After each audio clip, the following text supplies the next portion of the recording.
It's 2 a.m. You're exhausted, but your mind won't stop. Did I say the wrong thing today? What if they hate me? What if I fail tomorrow? The thoughts just keep coming, louder and louder.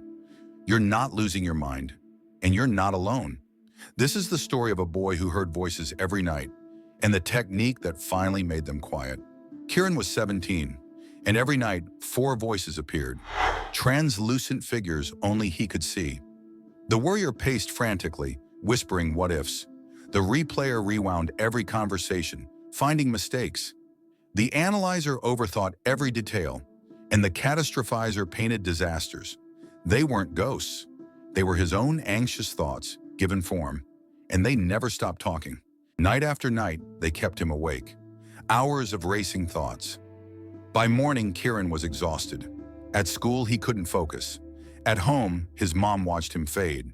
She didn't understand the voices, but she saw her son disappearing. Something had to change. Kieran's mom found a therapist. Dr. Chen listened to everything. The voices, the sleepless nights, the constant worry. And then she taught him something simple: structured worry time. Every day at 7 p.m., set a timer for 15 minutes. Write down every worry, everything the voices want to say, get it all out on paper. Then at bedtime, when the voices start, tell your mind, "We already did this." At 7 p.m., we worried. We wrote it down. The voices did their job. Now they can rest. Your mind needs to know the worries are handled. The voices need permission to stop working overtime. That first night, Kieran tried it. At 7 p.m., he sat down and wrote. The worrier listed every what if. The replayer detailed every awkward moment. The analyzer connected every overthought. The catastrophizer described every disaster. 15 minutes. Then he closed the notebook. At bedtime, the voices appeared like always. But this time, Kieran spoke to them differently. "We already did this," he told them. "You did your job. The worries are written down. You can rest." The voices hesitated.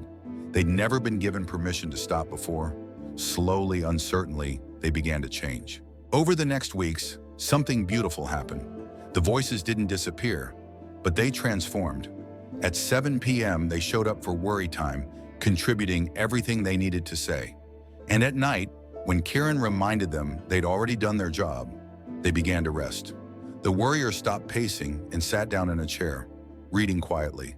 The replayer stopped rewinding and leafed through a book. The analyzer stopped connecting frantic dots and sketched calmly. The catastrophizer stopped panicking and relaxed with a novel. They were still there, still protecting him. But they'd learned when to work and when to rest. And for the first time in years, Kieran slept. The voices in your head aren't your enemy. They're your protection system working overtime. They think they're keeping you safe, but they don't know when to stop. They need structure. They need permission to rest. If your mind races at night, try this. Set a time. Every day, same time. Write every worry, 15 minutes. Then close the notebook. At bedtime, remind yourself, we already did this. The worries are handled. The voices can rest. Those voices that kept you awake, they just needed to know they could stop working. Give them structure, give them rest, and watch what happens.